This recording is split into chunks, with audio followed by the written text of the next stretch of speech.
muraho hari ikintu duhora twibaza mu ntambara zo muri Repubulika ya Demokarasi ya Kongo kikadushobera ngo inyeshyamba dore yewe zarabiciye muri Repubulika ya Demokarasi ya Kongo. Uzumva bavuga FDLR, ADF, M23 ugashyiraho Coalition Nationale du Peuple pour la Souveraineté du Congo. Iyi nayo ikaba koperative y'amatsinda 12 y'inyeshyamba mu bwoko bwa Maimai, harimo nka Maimai ya Kutumba, Maimai Mulumba, Maraika, Lene ndetse n'izindi. Hafi aho naho hakaba indi koperative y'inyeshyamba ihuriye ku izina rya Nyatura. Ababona amatsinda arenga 20 mu mazina nka Nyatura CMC, Nyatura APRDC, Nyatura JED, Karume, Kasongo, Mudogo, Musheku n'ibindi nk'ibyo. Indi koperative y'inyeshyamba muri Repubulika ya Demokarasi ya Kongo nizwi nka Raya Mutomboki. Aba bafite amatsinda bashamikiyeho arenga 50 mu mazina nka Raya Mutomboki 100 kilo, Raya Mutomboki Breze, Raya Mutomboki Mungoro, Pushi, Shukuru, Soleil, gukomeza n'izindi. Ahubwo koperative pour le développement du Congo yari isanzwe ari koperative y'abahinzi muri Ituri, maze umwe mu bayobozi bayo bwana Bernard Kakado arabashuka babivamo aho kuganira iby'ubuhinzi batangira kuganira ibyo kwiheba no kurasana biratinda ku buryo nabo bafite inyeshyamba z'ubwoko butanu bubashingiyeho. Ukivuga inyeshyamba ingero zindi zihariye wazibona ku zindi nka Force Populaire du Burundi, Red Tabara, Zagumino, yose ni imitwe yitwaje iminwa y'imbunda. Mu magambo y'abahanga mu 2021 umushakashatsi kuri ibi byose Dr. Jackson Stans yanditse igitabo akita intambara itajya yivuga izina, amakimbirane atarangira muri Congo, The War That Doesn't Say Its Name, The Unending Conflict in the Congo. Kuva ku rupapuro rwacyo rwa 21 kugeza ku rwa 23 yarondoye amazina y'imitwe y'inyeshyamba ikorera muri Congo, abasha kubona ko izwi ku rwego rw'igihugu n'isi ari 121, aho yari yirengagije iciriritse. Aha bitangiye gukomera rero, mureke tubyitondemo. None izo nyeshyamba zose zashinzwe nande, zirwanira iki, zigamije iki, zikorera nde, gute, byose bihatse iki, bizarangira bite, bizarangizwa nande? Nimuze dusesere mu bigunda n'amashyamba y'ikitegererezo ya Kongo tumenye ibyo tutigeze tumenya ku by'inyeshyamba muri iki gihugu. Ibya Maimai zirenga magana, Nyatura, Raya Mutomboki n'ibindi, ariko amafufu n'amafaranga bibanze bibafubike. Korea Automobile High Technology Limited. Izi ni inzobere mu bukanishi bw'imodoka zikorerwa muri Korea nka Kia na Hyundai. Zifashisha ikoranabuhanga rigezweho zigasuzuma ikinyabiziga bakanishi bakagikoraho rikaka. Niba kandi uri no ku rugendo imodoka yawe ikagira ikibazo, hamagara abahanga bakudepane aho kuyiha rupiga ngo bayangize kurushaho. Aha hari na pièces zose z'imodoka zakorewe muri Korea, bakagira n'amavuta meza cyane yo mu bwoko bwa Kicks, yaba ya motera, ya boîte na ya feri, atuma ubuzima bw'ikinyabiziga cyawe buramba. Batera imodoka igasubirana agaciro, Yose gataha ari mutongoro. Namwe mutunze imodoka z'ubundi bwoko cyane ubu bugezweho, ibanga ni uguhora ugisha inama muri Korea Automobile High Technology bakagukorera maintenance, imodoka igahora ari mu ryenge. Ni Gikondo hateganye neza na Paruwasi Gatolika ya Gikondo. Mu ivuriro Everlife nahivurije umwijima, mpivuriza n'iby'amabanga y'abashakanye, bankoraho riraka, n'abahanga pe. Nyuma yo kugira ikibazo cy'imisemburo mike bandangiye ivuriro Everlife, ndarigana baramfasha, icyo kibazo kirakemuka. Nyuma naje kujyana n'umubyeyi wanjye afite ikibazo cya hypertension, ubu ngubu n'umuziba. Nashishikariza abantu bafite ibibazo by'imisemburo bigatuma batabyara, bigatuma imihango yabo itaza neza nk'uko bikwiye, kuba mwagana ivuriro Everlife bakabafasha. Murakoze cyane. Ivuriro Everlife rikorera Nyabugogo rimaze kuba ubukombe mu Rwanda no hanze yarwo mu kuvura indwara bakoresheje imiti y'ibimera kandi itunganyijwe neza mu buryo bw'ibinini, poudre cyangwa liquide. Hari abadogiteri batandukanye bagufasha, kandi cyiza nuko aho waba uherereye hose ku isi imiti yakugeraho, cyane ko bakorana na DHL. Mu ndwara bavura twavugamo nk'iz'imyororokere zose, kurangiza vuba no kubura ubushake, indwara zifata abadamu zose, igwingira ry'igitsina, indwara nk'umwijima, diabete, amara, igifu, asima. Abifuza kuva ku biyobyabwenge nabo barabafasha. Ku bindi bisobanuro wahamagara cyangwa ukandikira muganga. Everlife, icyizere cy'ubuzima.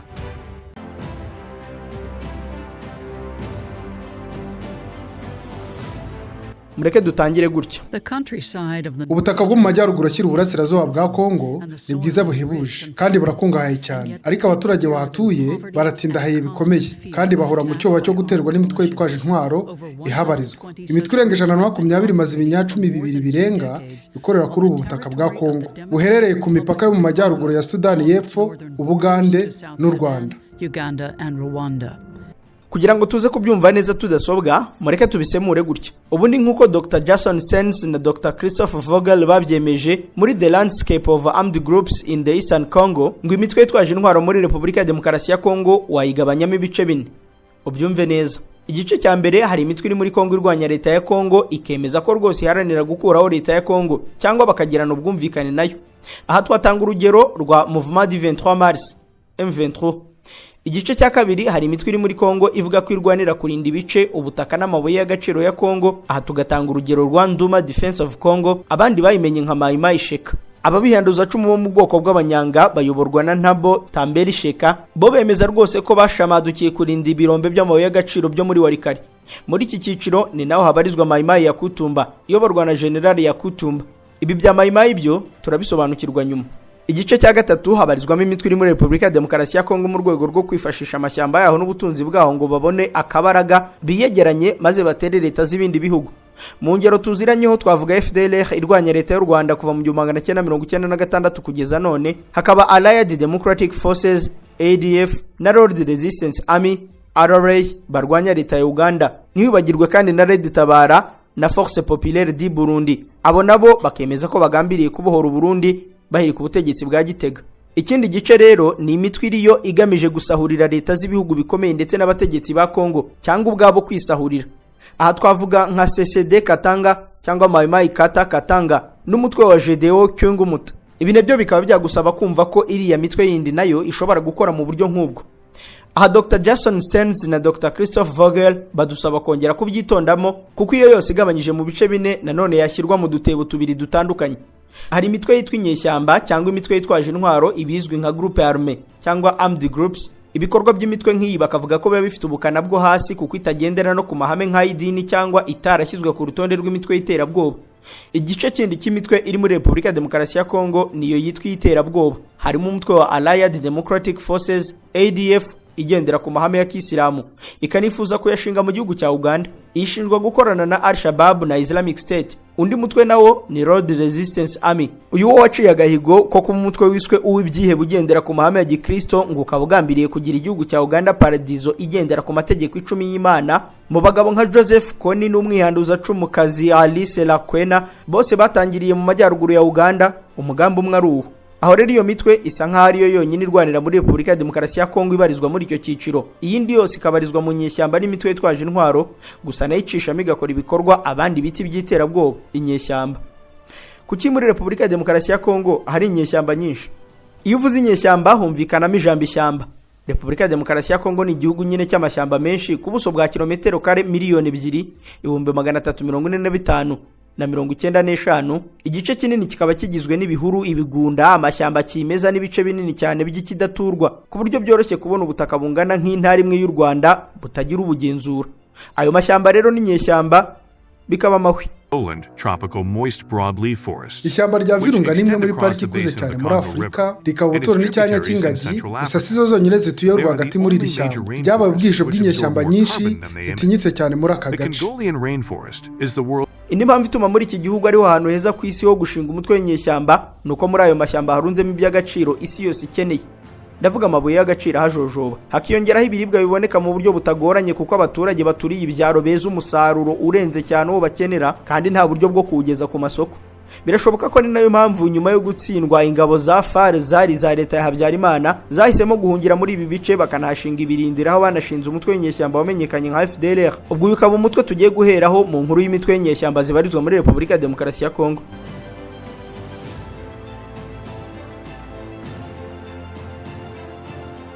FDLR, Force Démocratique de Libération du Rwanda, ingabo za demokarasi zo kubohoza u Rwanda.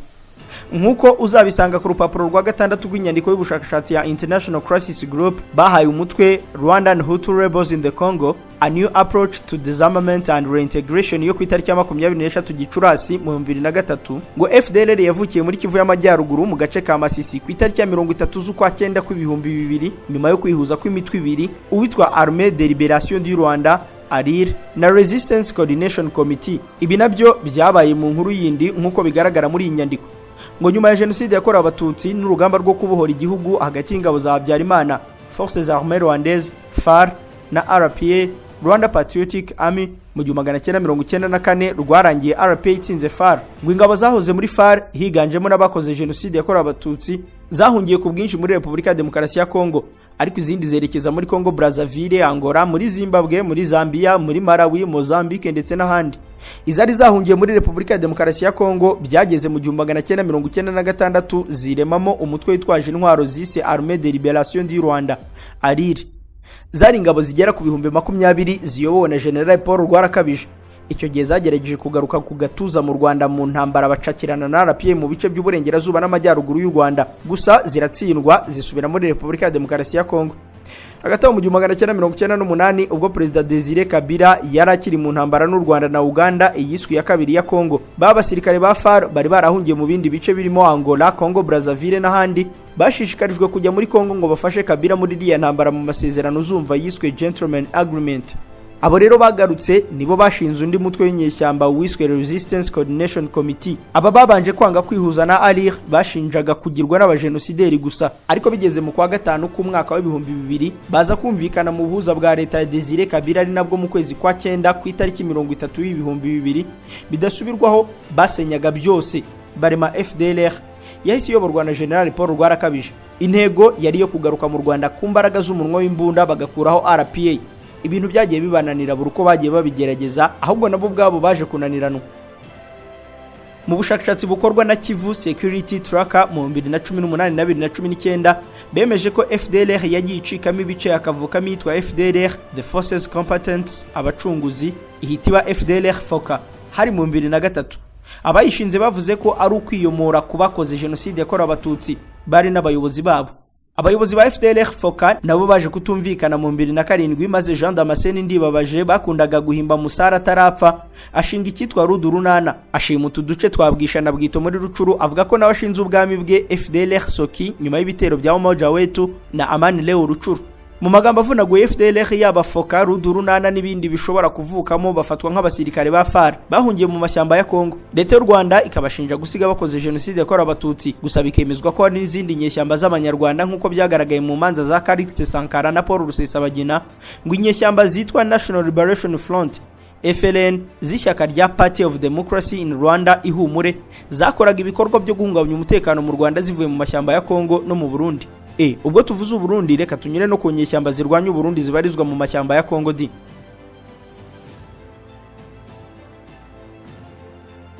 Ku itariki ya 23 z'ukwa 12 2015 nyuma y'ipfuba rya kudeta yo guhirika Petero Nkurunziza nibwo bamwe mu bayikoze bakanahunga bashinze inyeshyamba za Force Populaire du Burundi. Abo ntibatinye no kuvuga ko ari cyo gisirikare cyemewe cya Repubulika y'u Burundi, Force Républicaine du Burundi FOREBU. Uyu mutwe washingiwe mu nkambi y'abarundi ya Lusenda iherereye Bukavu muri Repubulika ya Demokarasi ya Kongo. Mu nkuru icukumbuye ikinyamakuru RFI cyasohoye ku itariki ya 29 z'ukwa 8 kwa 2017 bakagira bati Burundi les rebelles du FOREBU changent de nom et d'organigramme. Bemeje ko FOREBU yashinzwe ikanayoborwa na Major General Jeremy Ntiranyibagira wahoze mu ngabo z'u Burundi. Banemeje kandi ko bakorera mu bice byo muri Kivu y'Epfo, mu bice bya Fizi na Uvira hafi y'u Burundi, ntibatinye no guhamya ko banakorana n'undi mutwe witwa Red Tabara nawo nyine ukabinyeshyamba zirwanya leta y'u Burundi. Uyu wo witwa Resistance pour un état de droit au Burundi Red Tabara nawo nyine washibutse kuri kudeta yo mu 2015 leta y'u Burundi yakomeje kwiyamiriza ko leta y'u Rwanda ari ifata mu mugongo mu buryo bwose uyu mutwe, ibintu leta y'u Rwanda yigarama irahiriye mu ijuru kwitana bitinyuka. Abashakashatsi b'ishami ry'umuryango w'abimbye ryita ku mpunzi HCR Jean Baptiste Nkurunziza na Obia Nyandike mu nyandiko yabo Briefing Who is Who in Burundi's Armed Opposition bemeje ko ahubwo hari undi mutwe nawo umaze ibinyacu umuhanganye na leta y'u Burundi mu ibanga, ni National Liberation Front FNL, ikaba mu gicucu cy'umunyapolitika Gato Rwasa ariko ikayoborwa mu bya gisirikane na komanda witwa Aloyizi Nzabampema. Uyu nawo ugakorera mu majyepfo y'umujyi wa Uvira aho Raketanganyika ihuriza Repubulika ya Demokarasi ya Kongo n'u Burundi. Iyo uvuze aho Repubulika ya Demokarasi ya Kongo ihurira n'ibindi bihugu bihita bikujyana mu bice bya Kivu, mu bice bya Bunia, Beni, Butembo na Rucuru. Aho ihahurira n'igihugu cya Uganda. Ako kanya hagahita hakambika zimwe mu nyeshyamba ahubwo zibarirwa mu mitwe y'iterabwoba irwanya leta ya Uganda. Ni ADF, Allied Democratic Forces. Kuva mu 1996 uyu mutwe wasambaguje byinshi unakwirakwira no mu bindi bihugu nka Sudan. Nubwo bakora ibitero mu bindi bice ariko bayogoje banigarurira ibice bya Mamundioma, Totolito na Kamango mu bice bya Beni. Kuri ubu banagwatiriye igice cya Irumu ho muri Turi ndetse basa n'abashinze ibirindiro mu misozi idasanzwe ya Rwenzori na parike y'ibirunga hose ku mipaka y'Ubugande na Kongo. Uyu mutwe kuri ubu uyoborwa na Musa Baluku. Igiteye ubwoba cyane nk'uko uzabisoma kuri page ya 2 kugeza ku ya 25 mu gitabo abanditsi batanu bayobowe na Kandrand Tala bise The Islamic State in Congo ngo mu 2019 uyu mutwe wavuye mu ndi noneho ibyihebe bigiye gutangira kuzonga ibiyaga bigari witwa Islamic States Central Africa Province ugakorana na Islamic State na Al-Shabaab na Al-Qaeda mu mugambi wo kumvisha ibi bice. Aba kandi banemeje ko banishyize hamwe na World Resistance Army na igendera ku matware y'iterabwoba nubwo uri kugenda ucika intege, ariko kuva mu 1987 imyaka 37 irashize bahanganye n'ubutegetsi bwa Yoweri Museveni mu mahame ya Gikristo. Nabo bafite ingabo mu mashyamba yegereye umupaka wa Uganda na Kongo, ariko bakagira icyicaro muri Sudani y'Epfo ndetse bagakorera no muri Central Africa. Gusa bagiye bacishamo bakagaragara mu ntara za Ituri n'ibice bya Beni aho batangira abakerarugendo bakabakorera iby'isi yumvisha ikikanga. Kandrand Tala na bagenzi be bemeje ko iyo mitwe yose ishimuta ubutunzi bwa Kongo bakabukoresha mu kugura ibikoresho, ariko ngo banafashwaga na leta ya Sudani ku bwa Omar al-Bashir. Hirya y'iyo mitwe rero yaba arirwanya leta y'u Rwanda, Uganda n'u Burundi, muri Repubulika ya Demokarasi ya Kongo hari indi mitwe itabarika ntigira intego zifatika ndetse igashingira ku mpamvu nazo zidasobanutse cyangwa zitatuma aho wakwegura intwaro ngo arwane. Iyo ni imitwe y'abanyekongo ubwabo.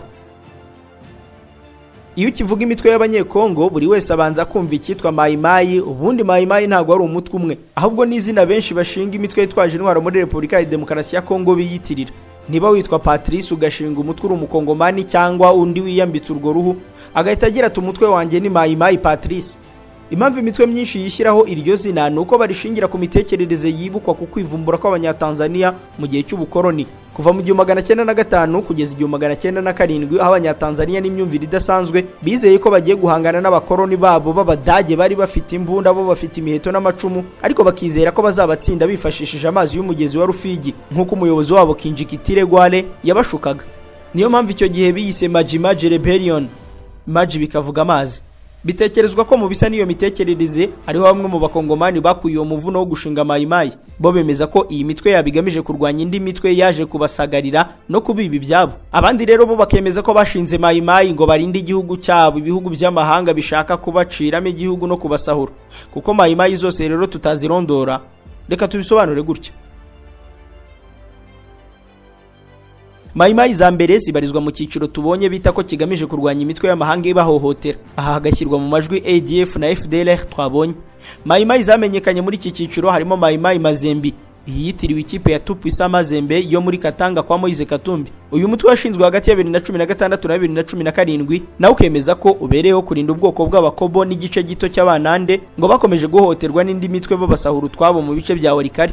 Aba bakunze kwihimba Union des Patriotes pour la Défense des Innocents, IPDI.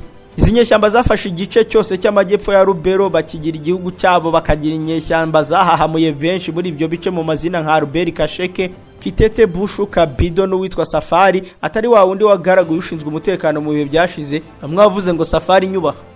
Izindi Mayimayi zashinzwe mu mazina ya runaka na kanaka zivuga ko zibereyeho kurinda ubwoko runaka. Nk'ubwo mu 2014 Mayimayi Charles yarashinzwe, ishingwa na Charles Bokande. Uyu akomoka mu bwoko bw'abanande, yari yarahoze ari inyeshyamba kabutindi muri Mayimayi Jackson, nyuma aza kubarizwa muri Mayimayi Shetani FPC. Mayimayi Charles rero ikunze kwitwa Alliance des Forces Armées de Résistants Patriotes Mayimayi, ivuga ko irwanira kurinda ubwoko bw'abanande bakunda guhungabanywa ngo n'abavuga ikinyarwanda bo muri Rucuru. Izi nyeshyamba zashimutse amajyepfo yose y'ikiyaga cya Edouard mu duce twa Nyamirima na Ishasha hafi y'umupaka na Uganda. Ubundi rero bitatuvunnye hari n'amatsinda magari buri yagiye ahuriza hamwe za Mayimayi nyinshi. Nko ku itariki ya 30 z'ukwezi kwa gatandatu kwa 2017 inyeshyamba zabukereye kandi abakongomani bose bakurira ingofero. William Amuri Yakutumba yashinze anayobora ihuriro rya Mayimayi ryiswe Coalition Nationale de Peuple pour la Souveraineté du Congo, ihuriza hamwe Mayimayi zirenga 10. Zirimo izizwi cyane nka Mayimayi Malaika, Mayimayi Yakutumba, Mayimayi Ebuela n'izindi mu ntara ya Kivu y'Amajyepfo, Maniema na Tanganyika. Batangiye bavuga ko bagiye kwikuriraho Perezida Joseph Kabila, bavugaga ko barambiwe. Gusa nyuma baza no gutangira guhangana n'abavuga ururimi rw'ikinyarwanda bari muri Repubulika ya Demokarasi ya Kongo. Abo nabo mu mitwe yabo nkiyamenyekanye nka Gumino na Twirwaneho bacakiranye nabo rubura gica. Tukivuga Twirwaneho duhita tujya kubaza umwarimu wungiriza muri kaminuza ya Clark muri Leta Zunze za Amerika, Christopher Devey.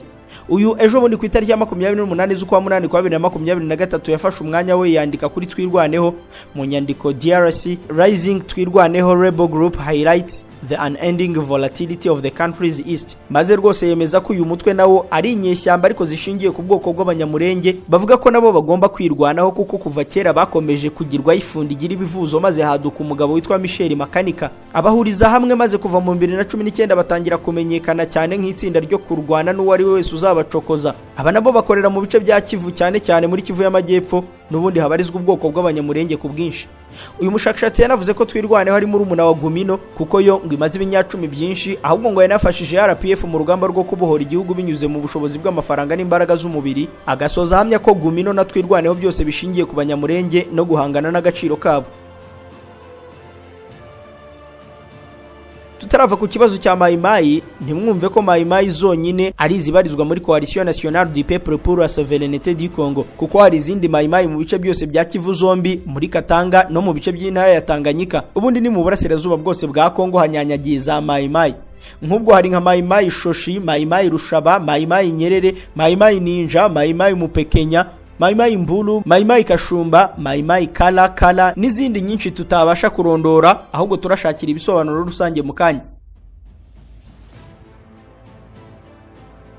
Undi mutwe wabiciye bigatanyagurika kandi utandukanye n'ibya Maimai ni Force de Résistance Patriotique d'Ituri, FRPI. Uyu mutwe wo usa n'uwitwariye hafi ubutaka bwa Ituri bwose. Ku itariki ya 10 z'ukwa 9 kwa 2021 umunyamakuru wa Al Jazeera Catherine Soy yerekeje mu bice bya Ituri ngo amenye ibyari byo, maze agira ati ku rugabano rukwereka ko ugiye kwinjira mu ntara y'Ituri uhasanga bariyeri n'ibyapa bikwereka ko ugiye kwinjira mu matware y'umutwe w'inyeshyamba wiyita FRP, The Patriot Resistance Front of Ituri. Bafite mu minwa agace gakiza cyane kuri zahabu kandi bakaka imisoro n'amahoro kuri imwe mu mihanda igoranye kurusha iyindi.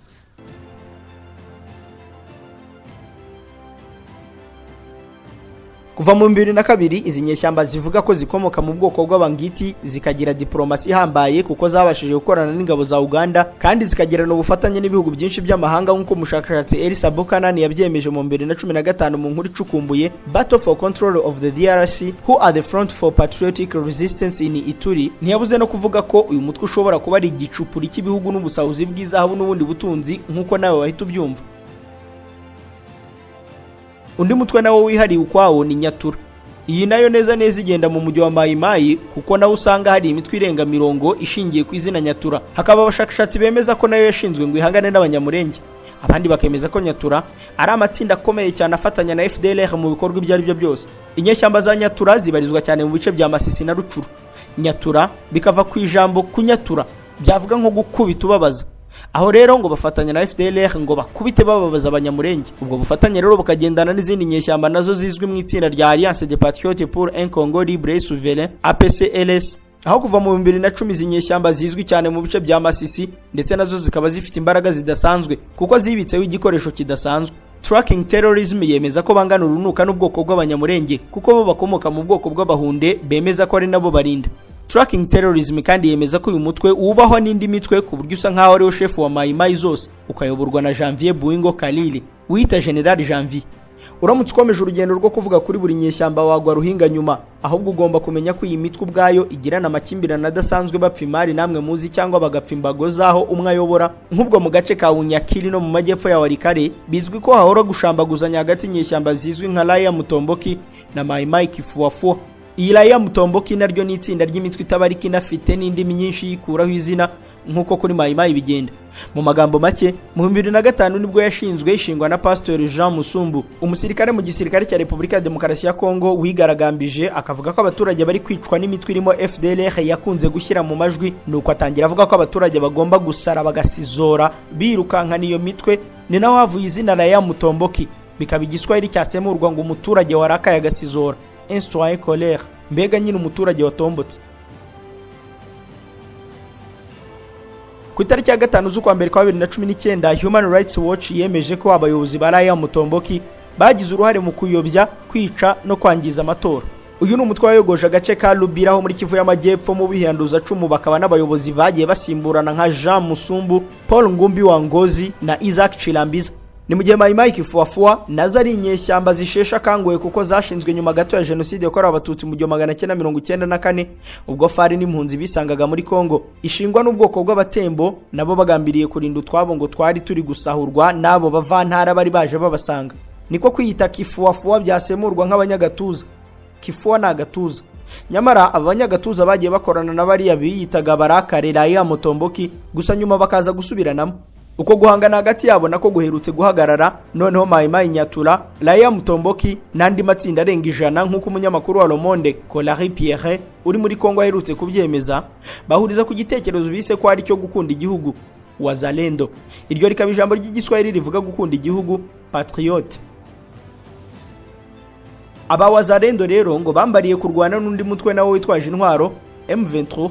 Uyu niba utazi ibyawo sinzi icyo waba uri kumara hano, ariko ukamenya ko kuva mu 2012 Mouvement du 23 Mars M23 yatangiye kutumvikana na leta y'Kinshasa, bapfa inkuru ijya gusa nk'imwe yatwirwaneho na Gumino, ariko bo babishyira ku kigero cy'isi yose ku buryo imyaka 12 irashize harabuze ubakiza leta ya Kinshasa. N'ubu tuganira induru z'amasasu ziravugira mu burasirazuba bwa Repubulika ya Demokarasi ya Kongo hagati ya M23 na leta ya Kongo yahamagaje amahanga yose ngo aze ayakire, ariko birakomeye ku buryo ikibazo cya M23 cyo cyabaye ikibazo mpuzamahanga. Ahubwo nk'uko mwabibwiwe kenshi leta ya Kinshasa ishinjiye Kigali kurandata M23 mu nyungu zayo, ibintu nanone abo mu Rwanda bahakana bivuye inyuma.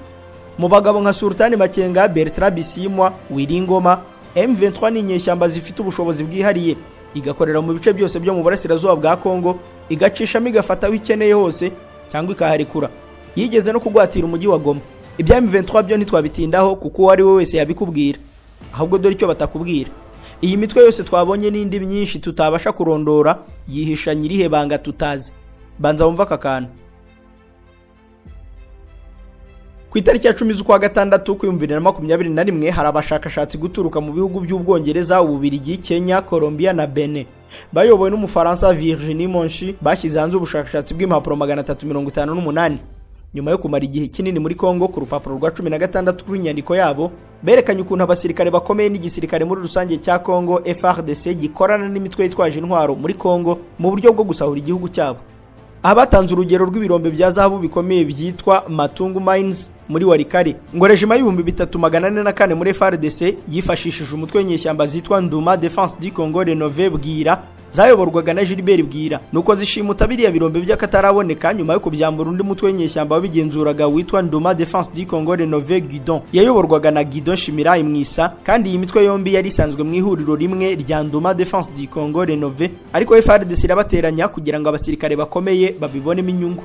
Ibi byatumye inyeshyamba zigira uburakari butigeze bubaho nk'uko abashakashatsi babyemeza, maze bagahora mu mirwano y'injyana mu impande zombi ku buryo zanafasha umwanzuro wo gusenya ibikorwa remezo nk'umuriro w'amashanyarazi, iminara n'ibindi muri Warikare hafi y'ibirombe bya Matungu. Ibyo nabyo ntiwabyumva neza. Uribuka cya gitabo twavuze turi gutangira Dr. Jason Sens yise intambara itajya yivuga izina, amakimbirane atarangira muri Kongo? Muri chapitre ya 5 ku rupapuro rwa 91 na 92 uyu mujejeta bumenyi yahanditse inkuru iryoshye. Ngo mbere kwandika igitabo yarari muri Repubulika ya Demokarasi ya Kongo, maze mu kwa gatandatu kwa 2014 ajya gushaka Colonel Pierre Masudi mu ngabo za FARDC. Uyu ngo bahuriye mu kabari gakomeye Kinshasa kitwa Nganda de la 4e ngo amubaze iby'imitwe yitwaje intwaro n'intambara mu burasirazuba bwa Kongo. Nuko Colonel Pierre Masudi amubwira inkuru yanditse ati: "Ngewe ndifuza gusubira ku mirongo y'urugamba kurwanya ibyitwa imitwe y'ibyihebe kuko niho dukura ubuzima. None se nawe ubu bampe 84 by'amakongomani, ubwo n'amadolari 90, kandi inzu yonyine mbamo hano Kinshasa nyishyura amadolari 200. Iyo rero ni ruswa yemewe n'amategeko. Nta kundi nabaho ntari ku rugamba. Mu yandi magambo, nta kundi nabaho ntibye. Hano tugira imvugo mu Giswahili ivuga ngo kila mtu anapata sehemu yake, buri wese yitorera cyangwa abona umugabane we." Uyu mushakashatsi yakomeje yinja agamije kumenya neza Colonel Pierre Masudi wari utangiye guhembuka, kandi umugereki yate nawo Usiwinokratis yigeze kuvuga interuro yamenyekanye mu Kilatini ati in vino veritas in aqua sanitas, mu nzoga cyangwa muri vino habamo ukuri, naho mu mazi hakabamo ubuzima bwiza. Uko kuri kuva mu gasembuye rero niko uyu musirikare yakomeje abwira Dr. Jason Stens ku imitwe myinshi yitwa ko yitwaje intwaro ari abasirikare bakomeye babibereye Kinshasa batamira amatako y'imirambo ya za rusake n'ihene babimanuza vino yagarutsweho.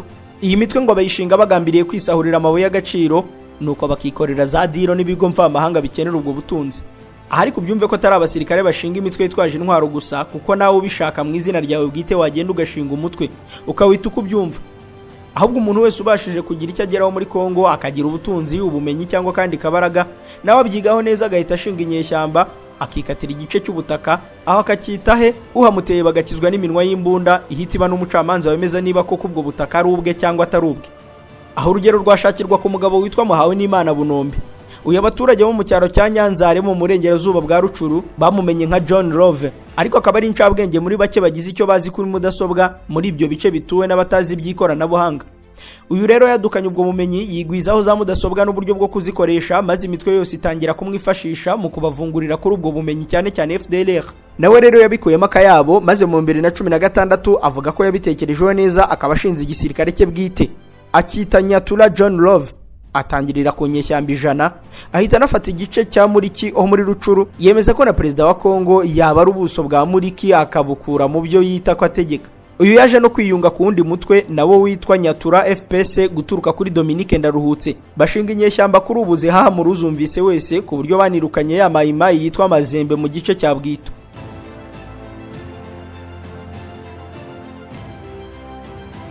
Mu buryo muri buteye ubwoba kwiyumvisha, mu buzima bwo mu burasirazuba bwa Repubulika ya Demokarasi ya Kongo, buri wese asa nkaho asabwa kujya mu nyeshyamba kugira ngo abashe kuramuka. Ku itariki ya 27 z'ukwa kane kwa 2021, umukongomani kazi Mama Faida yabwiye umunyamakuru Mariel Mula wa Documentaire y'Abadage ko yabaye inyeshyamba kubera izindi nyeshyamba zamwiciye umuryango n'inshuti, maze kugira ngo nawe aticwa agacigatira imbunda. Bishe data, bishe buri wese mu muryango wanjye n'inshuti, niyo mpamvu nanjye nabaye inyeshyamba.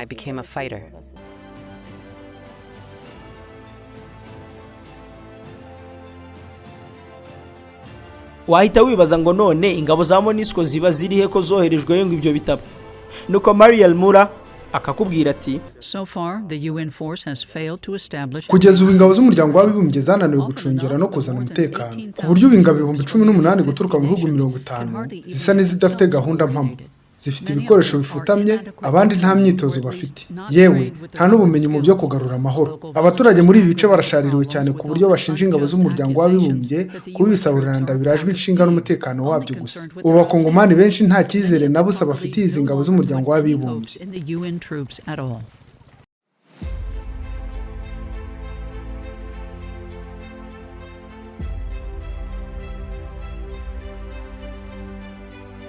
Dusoza rero, imitwe yitwaje intwaro muri Repubulika ya Demokarasi ya Kongo ishobora gukabakaba 500, kuko buri bwoko busa naho bufite umutwe ushobora kurenga umwe uburengera.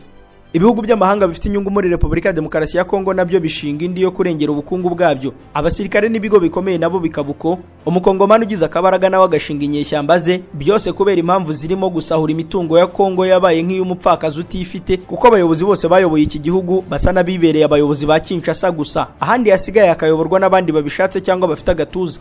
Ibyo bigasobanura ko intambara zo muri Repubulika ya Demokarasi ya Kongo zishobora kuzategereza wa wundi abizera bemeza ko tugomba kurangamira, akazagaruka aje guca imanza zirimo n'urubanza rukomeye rwo muri Repubulika ya Demokarasi ya Kongo n'amabi, intambara, ubwicanyi, ubusahuzi, ubugambanyi n'ibindi byose byahabereye kuva abanyaportugali bahagera, umwami Leopold akahasahura, ububirigi bukamukorera mu ngata, Mobutu akabamba ku musaraba igihugu, gukomeza no uyu munsi ahantu bavushanya amaraso, byose bikazasobanuka icyo gihe, nuko hakabona kuboneka amafufu n'amafaranga ku bazaba bari mu isi y'icyo gihe. Bye.